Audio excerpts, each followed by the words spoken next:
Okay, imagine this for a second. You're building a business, Mm-hmm. but not one of those huge, splashy VC-backed things. Right. Maybe it's just you, your laptop. Yeah. And you figure out a way to, quietly bring in some serious recurring cash. Month after month. Exactly. Solving these problems that, well, maybe nobody else is really looking at. Yeah, it's quite a shift from the usual startup playbook, isn't it? That whole obsession with huge scale, billion-dollar markets. Totally. This is almost the flip side. It really is. And that different approach, that really focused, often kind of overlooked method, that's what we're going to dig into today based on these sources we've got. We're talking about Microsoft. Microsoft. So what is that fundamentally? Well, at its core, it stands for Microsoftware as a service. Simple enough. Okay. But the micro part isn't just about, say, the team size or the funding. It's really about the scope of the problem you're solving. Okay. So not trying to be everything to everyone. Exactly. Think big tech. They often want these massive horizontal solutions. Microsoft. It zooms in. It targets vertical, super specific issues for a very defined group. So you're not building the next Google Docs? Definitely not. You're building something like, I don't know, a specialized wrench for a very particular kind of bolt. That's a great analogy, and the source material really hammers this home. It's about finding these annoying little problems. Annoying little problems. I like that. Yeah, problems that are genuinely irritating, for a specific niche. Right. But maybe they're too small or too weird or just don't scale in the way big companies want them to. So the big players just ignore them. Pretty much. It's about finding that really sharp pain point that others aren't addressing. Okay, like the examples the source gives. Let's talk about those. Yeah, they're quite specific. Like the one for real estate agents.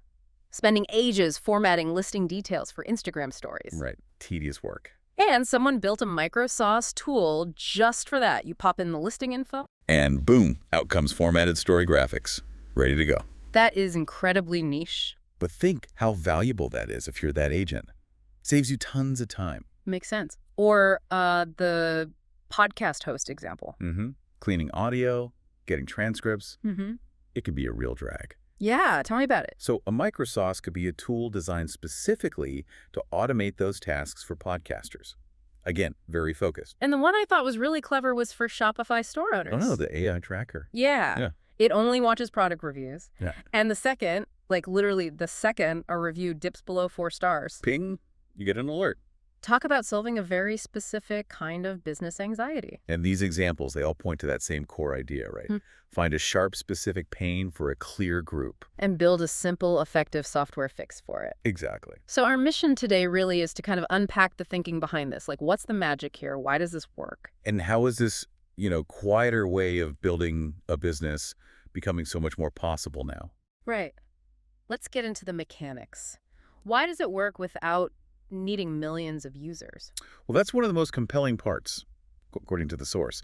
Profitability isn't tied to massive scale in the same way. Okay. These businesses can actually be quite healthy, financially sound, with maybe just 100, maybe 200 paying subscribers. Just a couple hundred users. Yeah. And if those users are paying, say, $10 a month, $20, maybe even $50. Because the tool genuinely solves that annoying problem for them. Precisely. That adds up quickly. You could be looking at thousands in pure recurring revenue each month. Pure recurring revenue, no chasing ad clicks, no hunting investors necessarily. Yeah, and crucially, the source points out the overhead is often way lower. No need for huge marketing spends or big sales teams. The value proposition is just really direct. Got this problem, here's the fix. Pay me. Pretty much. It sells itself if it hits the right nerve. Okay, and here's the kicker for a lot of people listening, I think. You don't always need to be some coding genius with decades of experience anymore, right? That's a huge point the source makes. The barrier to entry has lowered. How so? Well, think about no-code or low-code tools like Bubble or Glide.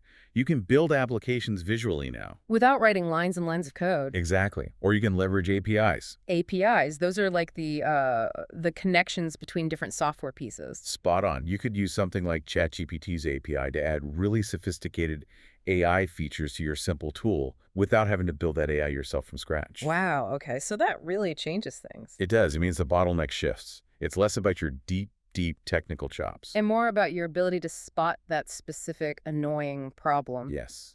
And then figure out a simple, clean solution for it. That becomes the key skill. So when we zoom out, this micro sauce idea, it really makes you question the standard advice about starting a business, doesn't it? Absolutely. Instead of only thinking about the next billion-dollar idea, the huge disruption. The mindset here is look closer. Look at the everyday workflow friction. Look at the hobbies people have, what bugs them. It's like searching for that tiny, persistent pebble in someone's shoe. Instead of trying to build a rocket to Mars on day one. Right.